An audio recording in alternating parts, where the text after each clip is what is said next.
Hello, everybody, and thank you for joining our webinar today.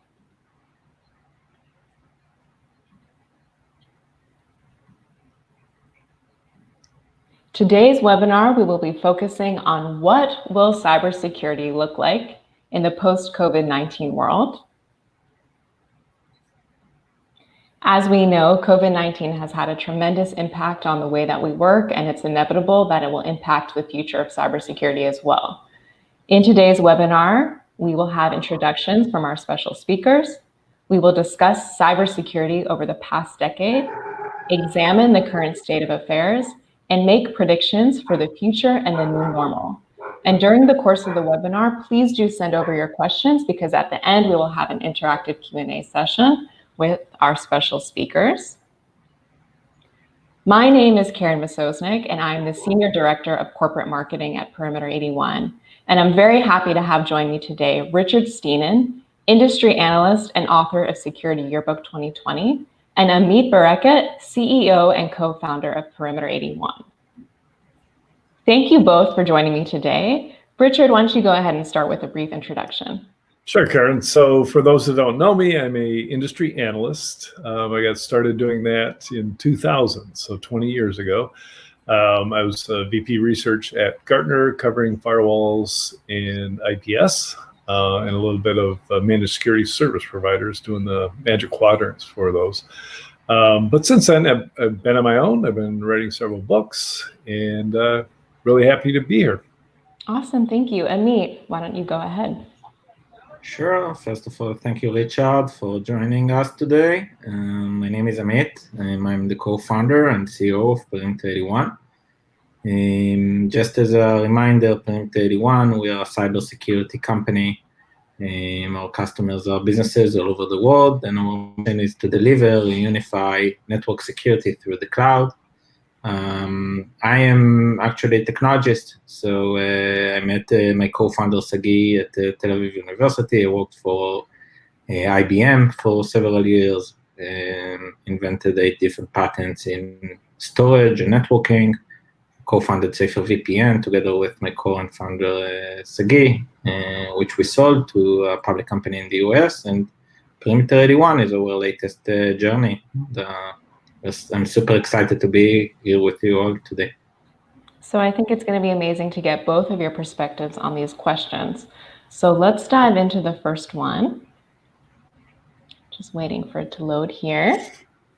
From your experience in security, what has changed dramatically over the past decade? So Richard, would you like to go ahead and start? Yeah, a big question, because there are always two sides of answering a question like that. One, obviously, is the threat actors have evolved and gotten very sophisticated. I always treat and follow, breaches and methodologies and the threat actors themselves, and try and track the impact they're going to have on all of us. And then, of course, a new threat actor and a new threat actor technique usually generates a bunch of startups to counter that new threat. So, over the last few years, you've seen anti-ransomware vendors. I'm not sure what those are for, since I thought storage and disaster recovery would be a good solution for that. But in the last 10 years, on the technology side, the biggest shift has been what's often called digital transformation, which was an overarching term for, hey, let's just move our company into the 21st century and start doing the types of things our customers expect, letting them get access to us and our products and services over the internet. But that quickly morphed probably 8 years ago into cloud transformation, right? That became the way to engage in digital transformation. And the move to the cloud started with just using SaaS services. Everybody probably uses Salesforce, which is CRM as a service, and then consuming enterprise compute from AWS and Azure and Google as a service. And all of that has totally changed the infrastructure, to the point where I've talked to and interviewed people for a book I wrote recently who are making the transition completely. They're getting rid of their own physical data centers and relying on cloud services to host all of their apps. But then they immediately started to look at, okay, what does that mean for our security infrastructure? We used to have huge stacks, $1 million worth of stacks, if not 10 times that, in order to protect our data centers. We're just shoving it into AWS. Where are the protections for our applications there? And that's some of the things that Perimeter 81's getting involved in, obviously, is replacing that stack. And why not? If all of your infrastructure is in the cloud, why isn't your security stack in the cloud as well? Absolutely. And Amit, what are your observations of changes in the past decade that we've seen with cybersecurity? So thank you, Karen. First of all, I think that there is no better person to describe the history of that shift from Richard, but I'll try to add something, is that I think there is two major trends happening today, specifically in the past few years.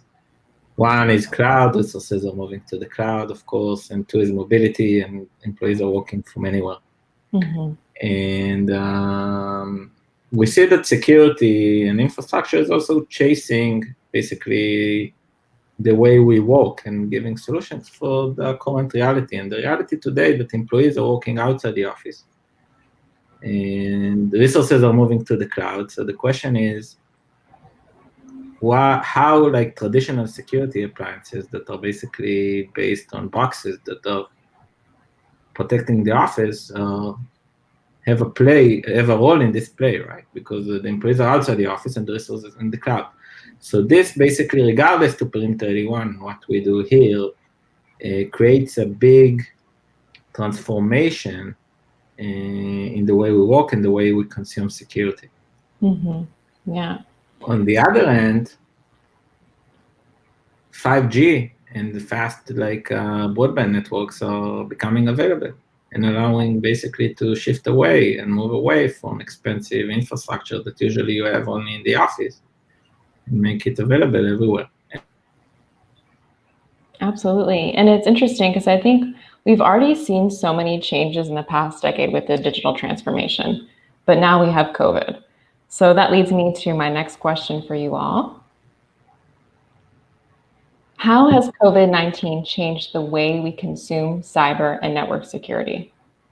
Richard, would you like to go ahead and start? Yeah, and I'm anxious to hear what Amit has to say about that. But I've been calling and talking to CISOs for 2 months now, trying to stabilize my ideas of what happened in 2020, because I have to write about it for the 2021 edition of the Security Yearbook. Yeah.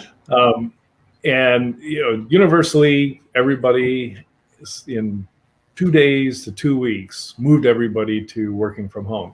And they took a lot of different paths. I'm talking to people even in state government who didn't allow working from home, like election commissions, et cetera. It was work from the office only.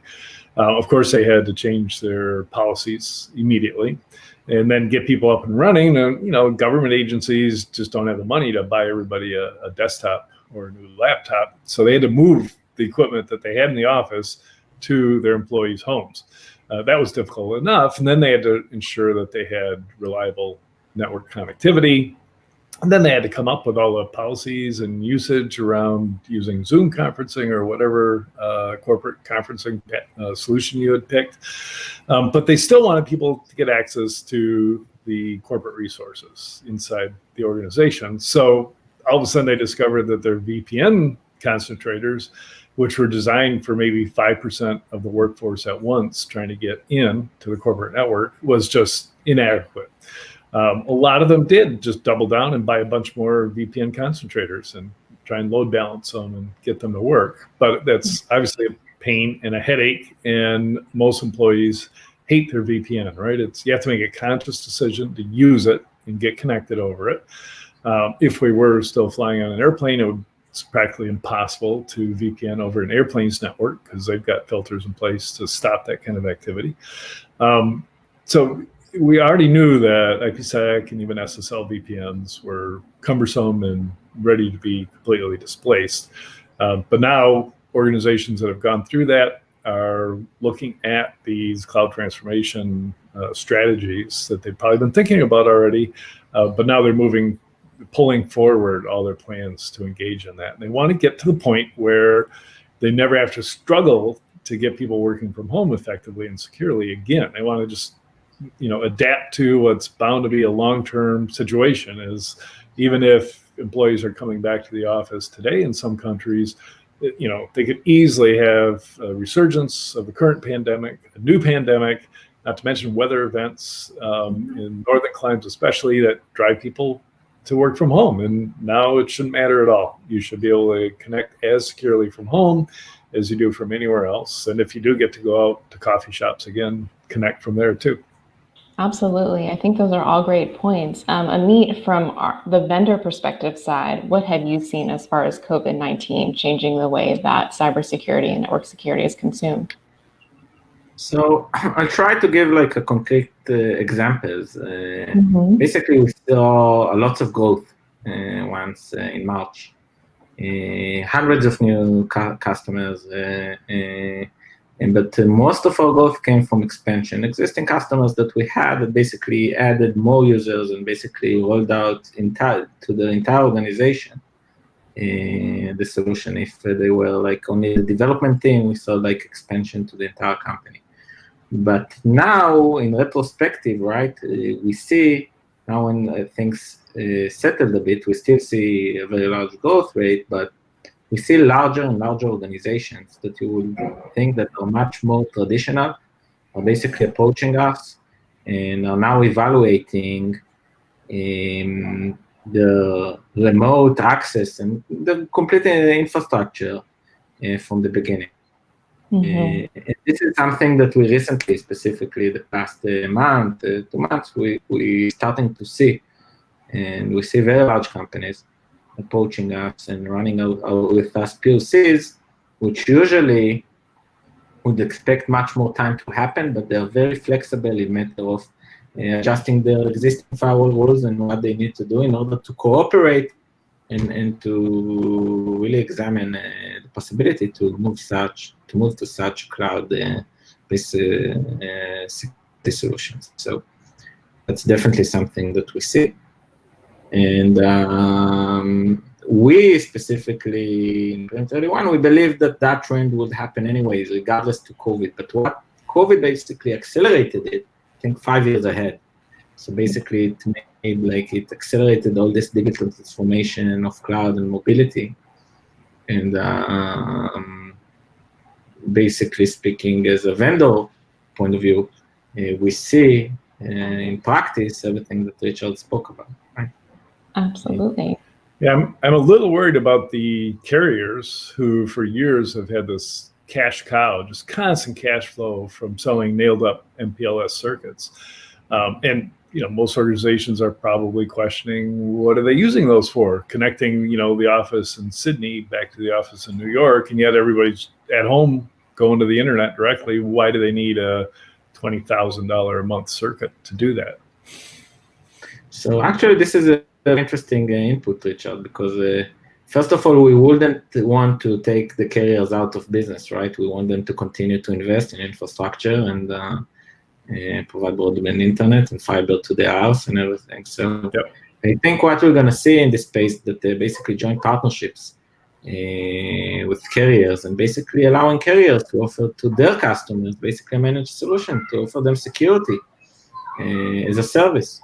And vendors like Perimeter 81 can make it possible. So that's definitely something that we are thinking about and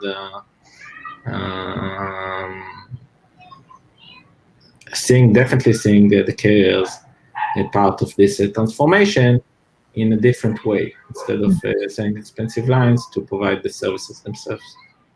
Totally makes sense. Great. Why don't we go into our next question? Just waiting for it to load here.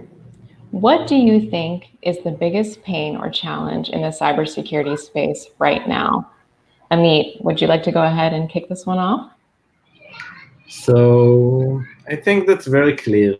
The fact that employees are working from home, not through the traditional security infrastructure that the organization has been invested millions of dollars or hundreds of millions of dollars, or even in larger organizations.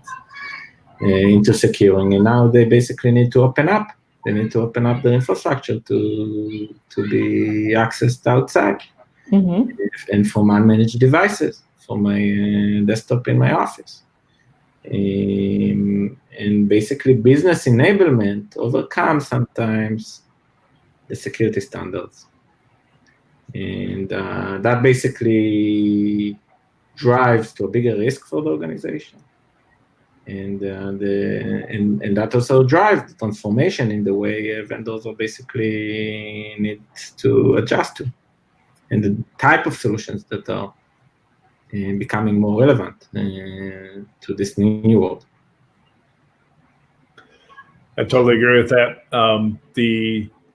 The biggest pain to me is that security professionals, maybe especially network security professionals, have to break loose from their current mindset of boxes, right?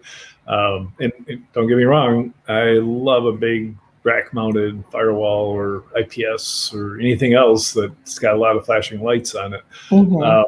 But all I did was change my vision as I started to understand what a cloud security solution actually looks like. It's just a monster collection of boxes managed by somebody else, thankfully, distributed at the edge of the cloud, so as close to my employees as you can get, and then managed in a flexible, elastic, load balanced, reliable, always on situation, and still the same controls over policies. I can still add rule sets. But now my focus isn't so much about network segments that I have to protect. It's more about the people that I have to protect. So their identities and the devices associated with their identities and the applications that they want to get access to. And of course, this is morphing into what we call zero trust application access. That, if you can get over that, then a lot of your pain starts to go away. A lot is offloaded from you. You don't have to source boxes every 3 years to deal with network growth. You don't have, or employee growth. And you don't have to worry about updating the software on those every time a software patch comes out, as quite a few of those box owners are dealing with in the last 2 weeks, as some of the major box providers have had easily compromisable, exploitable vulnerabilities in them. That's worrisome to think about, right? Yeah. So I think, in discussing the challenges, I'd like to know a little bit more from you all about, what do you think the future of security has in store over the next 2 years, as we've discussed the specific challenges that we are facing now? Richard, I'd love to hear your perspective on this. Yeah, it's going to be really interesting, because on the threat side, we've already seen, a 600% increase in phishing attacks that are usually associated with fraud and ransomware right now. So we know when the FBI is telling us that, COVID-related spam and phishing attacks just grew by 6x. All well and good. But because when some of those attacks are going to actually reveal some deep vulnerabilities in an organization and open some back doors to the attackers, they might, if they are just a ransomware company, they might sell that access to a more sophisticated attacker who is busy breaching those customers or those enterprises right now.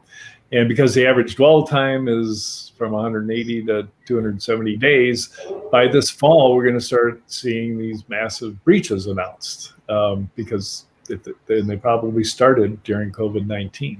Wow. So it's going to appear in the fall that security is getting worse, as always, and the press will say, oh my gosh, we're spending all this on security, and we just keep seeing breach after breach, which I've kind of gotten used to over the years because that's always the case.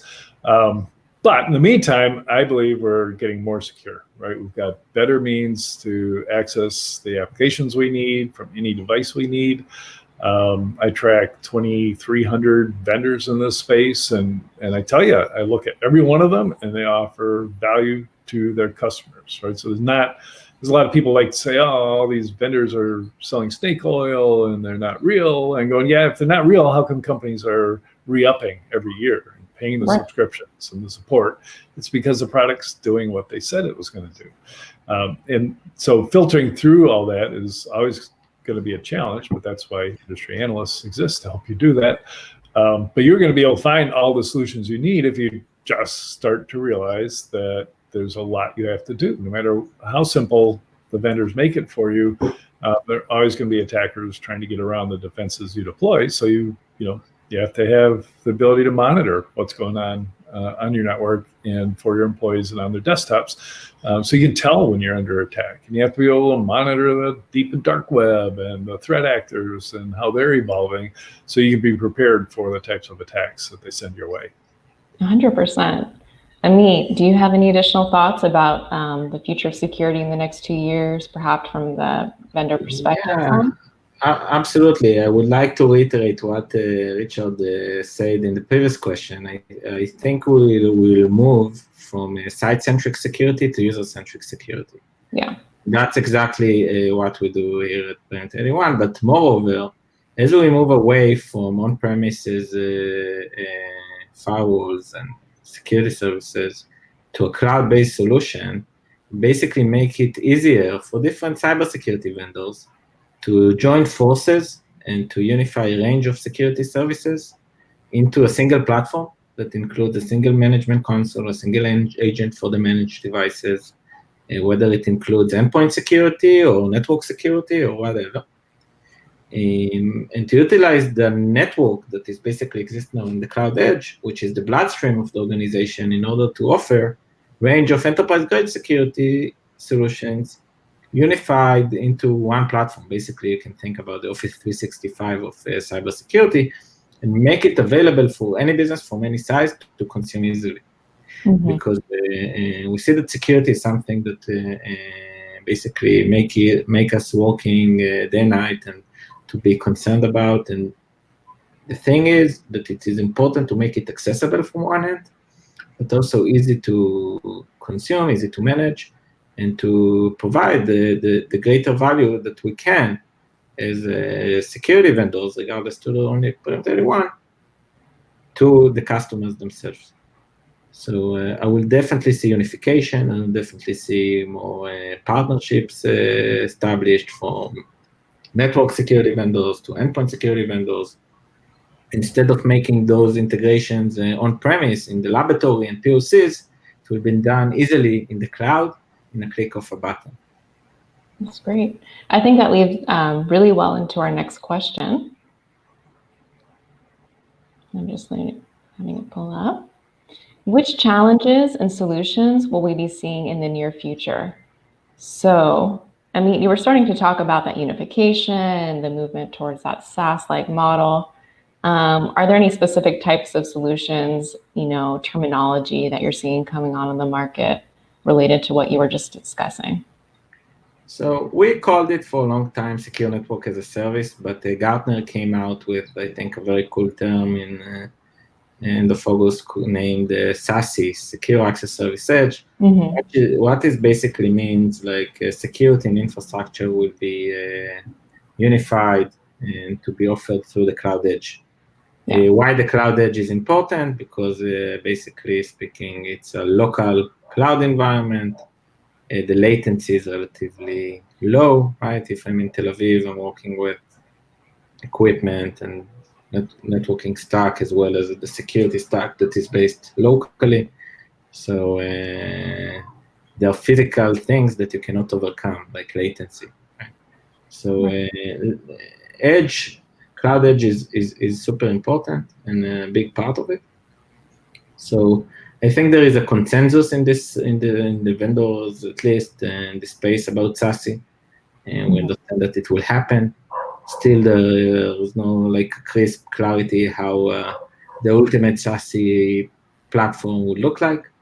But I think based on our work together with customers, right, and to see what the market needs, we're able to adjust and make basically adjustment in the product developments, as well as different partnerships with different security vendors in order to come up with the ultimate solution.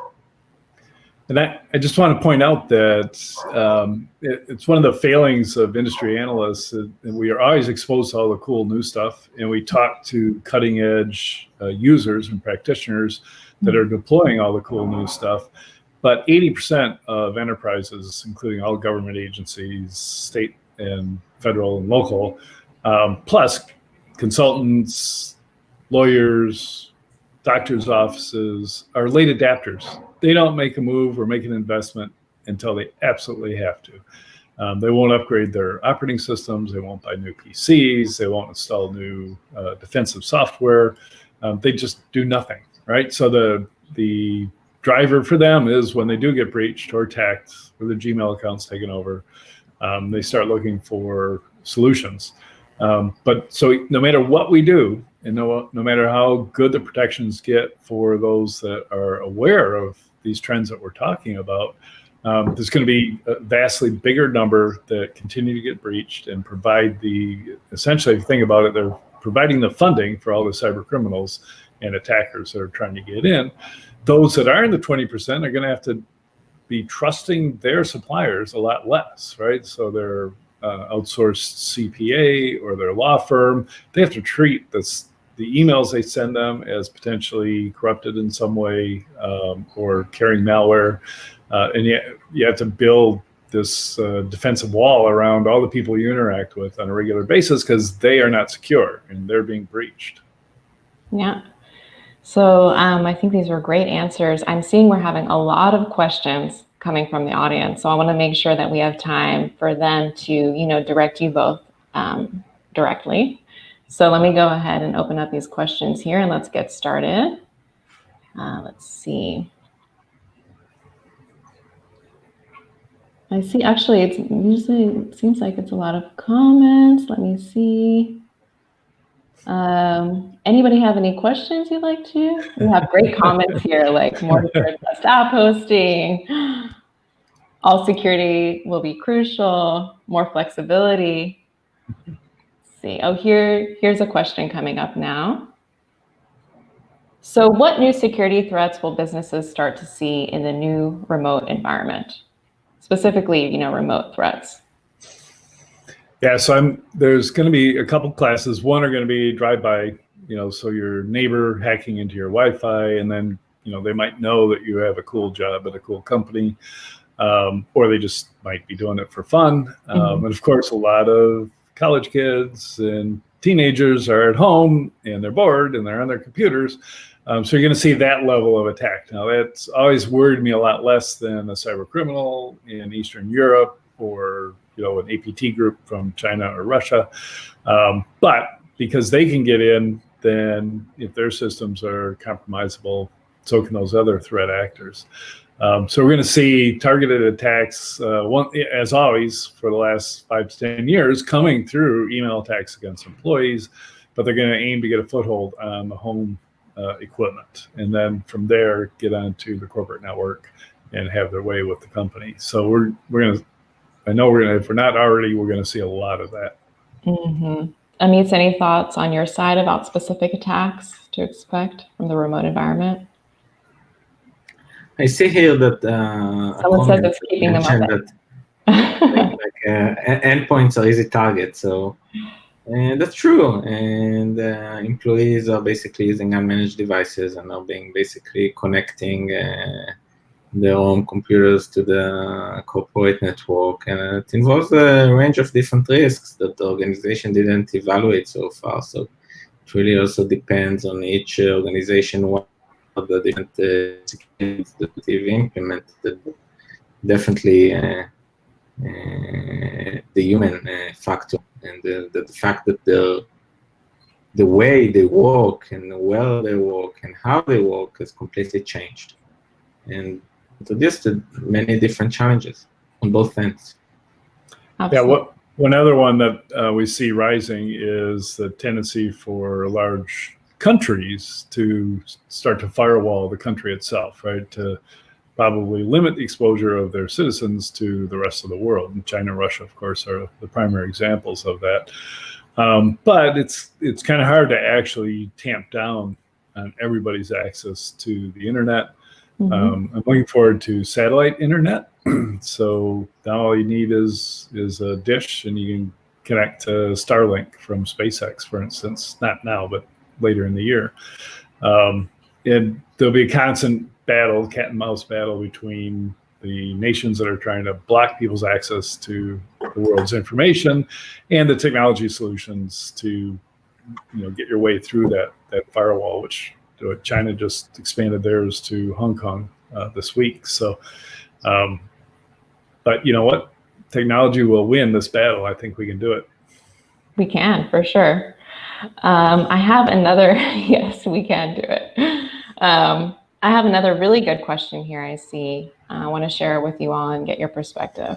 So the question is, what is a reasonable migration plan to move enterprises from their traditional VPN to a SASE model? I think that's a great question. Meet, would you like to go ahead and start? Yeah, absolutely. So I think that the beautiful things about SASE, that it's a software-only solution. So it can easily get started with a specific use case, whether it's like third parties or contractors or a small group of, or not a small, but part of a workforce, and to migrate them into zero trust solution, gain your confidence, understand how it does it work and plays with your existing infrastructure and applications and the way people are used to work, right? You don't want to completely change the habits and get like a lot of phone calls from employees that they don't work as they used to. So yeah. Usually we see that the adoption is very seamless. Our customers, at least in for Perimeter 81, start with a small group of people and go rapidly, right? We see like a full adoption rate after like 3 to 4 months with large organizations. But it really depends on the confidence of the organization and how we feel secure and what is the feedback from the employees. Mm-hmm. Yeah, so what are your thoughts about this? Yeah, I've got 2 points. Yeah, the 2 points. One is from talking to a bunch of digital transformation experts, their first advice is always to get identity right. So if you have multiple domain servers and even multiple solution providers for different things, try and consolidate all that into a single directory service, and then try and have one that's based in the cloud, because you don't want to host that in your data center and then have everybody hairpinning to get access through your corporate network, but then go direct to whatever resource they're trying to get to. And that'll make your transformation a lot simpler. Even though that's not an easy step. I know that's a really difficult step for a lot of organizations, but there's some great identity solutions that are cloud-based, if Azure only. Azure AD is it. Then the other thing is finance your transformation by starting to eliminate those nailed up circuits. So you might be able to pick a single office you don't have to have a 2 gig connection to, and you can funnel it down to 100 megs or something. Use that savings to invest in getting all remote workers securely connected, and you're halfway there after that. Those are great points. I see another question that came through here. Is ransomware more prevalent in the cloud or on-premise? What do you all believe? I think it's completely prevalent on premise. Right? They don't, it's possible to encrypt somebody's cloud database or S3 buckets, but all the cases I've seen have always been local. There isn't any reason not to be able to encrypt the cloud access, but I suspect that when you roll out a cloud service, you flip a few switches that create automatic backups that go back several months, so it's easier to restore once your database has been encrypted. Do you have any thoughts about that, Amit, as far as ransomware? So basically, ransomware is basically a process that runs in the background and encrypts your files. So in the cloud, there is usually more segmentation, and there are services that are usually running Linux, and they are more secure and not opening emails and like malicious files. So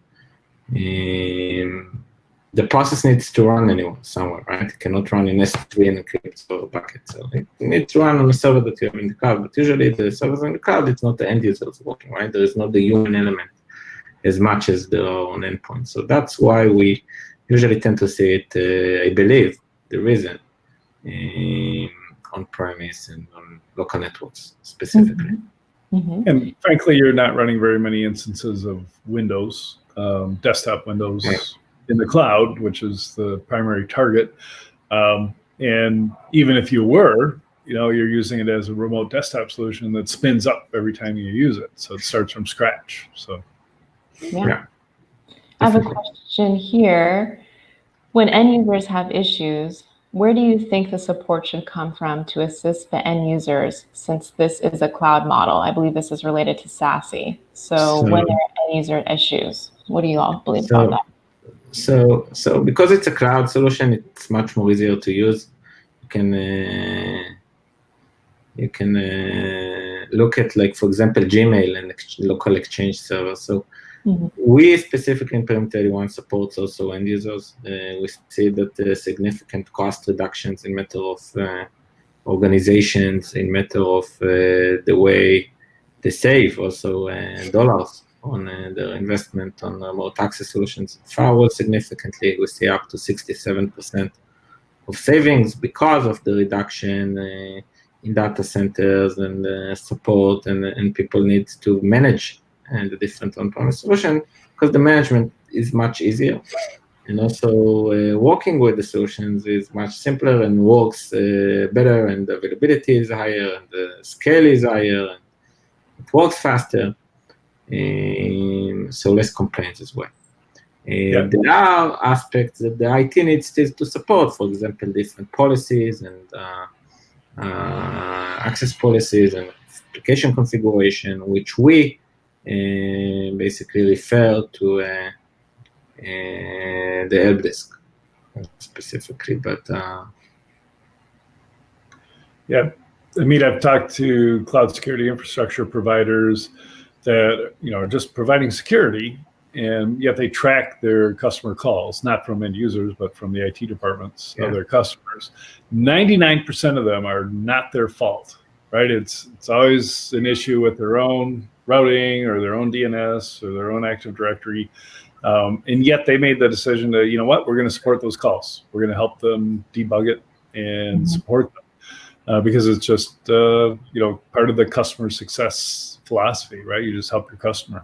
It reminds me of when I was an ISP. I got into networking in '93, and all of a sudden I became everybody's help desk support, right? Yeah. You had to show them how to run a TCP/IP stack and how to download Mozilla back in those days. And they could have called Microsoft, but Microsoft didn't answer their phone, so they called their ISP, and we were happy to do it.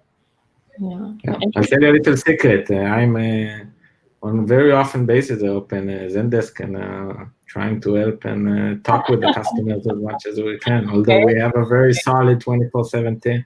Oh, that's good. I like to hear that. When I was at Webroot Software, the board said, okay, every executive has to spend 10 hours a month on the help desk. And it was quite eye-opening. Super educational. Yeah. So I have a really excellent question that's come up here. What's the most important step an IT department can take today to prepare for another massive COVID-19 outbreak? And why is this step so important? I think that's an awesome question. Yeah, so I think, getting to the point where you're comfortable with having solved the problem today, right? And then making sure that you can flip between work from home, work from office quickly, and basically give the user the exact same experience at home, if not better, than they get in the office, and be able to transition between the two, right? So get flexible in the infrastructure, those circuits that I talked about. If you did move to a complete SASE model, it wouldn't be an issue. And especially probably the next big thing that's going to hit us all is 5G. And now you're going to have people sitting in the office, if COVID's over, that just go direct to the internet, and they don't care about your data center and your firewalls and all the rest. They're just going to go direct. So accommodate that now so that they can have a good experience when they do adopt 5G. Amit, any thoughts on your side? I think that the cloud and mobility are here to stay, and companies needs to look into a robust and long-lasting solution anyways, and the faster the better. You cannot know whether COVID-19 will outbreak again or go away, but something that I'm completely sure about is cloud, and like people will work from anywhere. And if you're a frustrated IT leader, take the advice: never let a good crisis go to waste. Take advantage of it. Just if you can survive it, breaches are often that for a lot of organizations. Big breach, all of a sudden they got all the money they need to spend to satisfy stakeholders. You might not still have your job, but the next person will have all that money to spend. Yeah. I have another question that's come through here. I think this is mainly targeted for you and me, that you can address this one. And the question is, what is the main message Perimeter 81 would like to communicate to potential clients? Interesting question. So I think that the main message that we would like to communicate, that is our basically mission, to unify and make both networking and security accessible from the cloud easily and securely.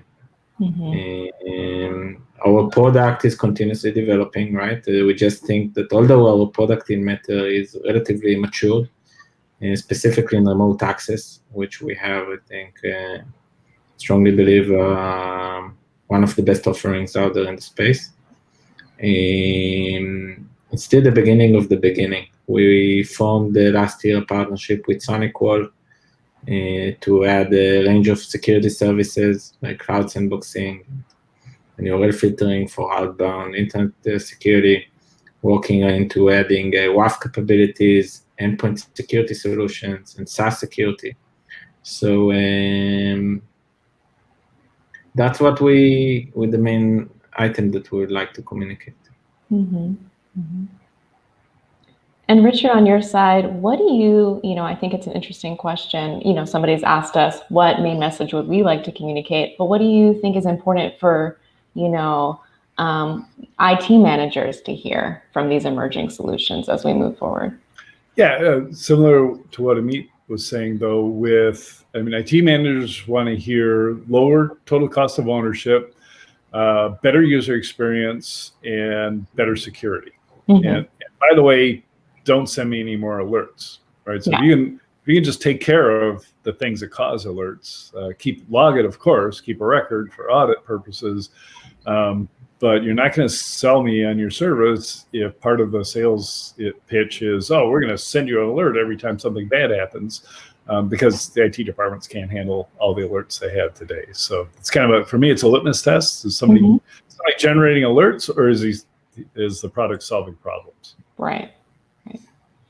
So any closing thoughts from you all? Unless I see any more questions, I think that anybody have any last questions you would like to ask? Now is your chance. Okay, so I think we can move into some closing thoughts. Richard, why don't you go ahead and start? Anything that you'd like to say in general about this situation and what we anticipate for the future of cybersecurity? Yeah, I'm excited about the future. Obviously, the industry is growing dramatically. This has kind of been a 3-month period where the industry stepped up to the plate and delivered on the promise of security. It helped a lot of organizations get over a very, very difficult time. And as we pass through this, and many organizations are going to take another 6 months to get there. But on the other side of this is we've got more efficient operations, much, much better security because it kind of is universal. And, maybe there'll be cost savings total, when you look at all the circuit costs and the management costs, it could free up a lot of internal resources to focus on the threat hunting and stopping the targeted attacks that they need to do. So I'm super optimistic about where this is all going. Awesome. Amit, how about you? Any kind of final thoughts about our situation and where we go from here? Yeah, first of all, I am super excited to have that dialogue together, to Karen and Richard, and I think that I would like to reiterate that we are in a very I would say, meaningful times. Basically, businesses will need to work from anywhere, and as well as employees, and this is the future, and it's here to stay. And I'm very curious to see and to perhaps want to set up another webinar just like in 6 or even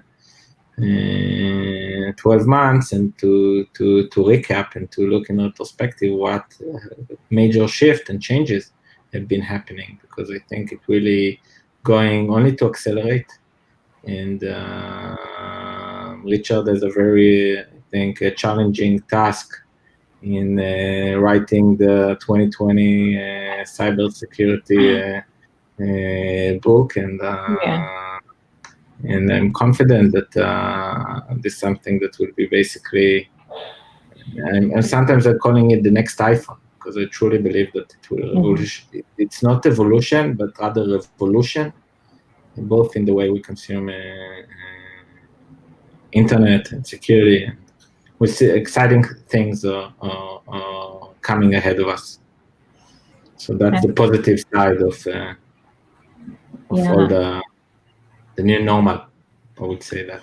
I think those are amazing points, and we should reconvene, 6 and 12 months time. Absolutely. I want to thank you both, Richard and Amit, for taking the time today. And I also want to thank everybody that's joined us today, everybody in the audience. We really appreciate your engagement, your interaction, and your questions. If you'd like any more information after this webinar, you're welcome to visit our website at perimeter81.com. You can also email us at sales@perimeter81.com. And also, please join our community on LinkedIn. We'd love to have you there to engage with our upcoming announcements, more webinars like these, any thoughts that you have, any kind of webinars that you'd like to see in the future, questions about, the transition from where we go now in SASE. We'd love to hear from you. So thank you all very much for your time today. Richard and Amit, it was an absolute pleasure, and I look forward to our next conversation. So thank you all so much. Thank you, Karen. Really Thanks, a pleasure. Amit. Thank you. Thank you, Karen, and thank you all the audience. Yes, thank you. Thank you to everybody. Have a great day, everybody, and stay safe out there. Thank you. Bye-bye. Bye.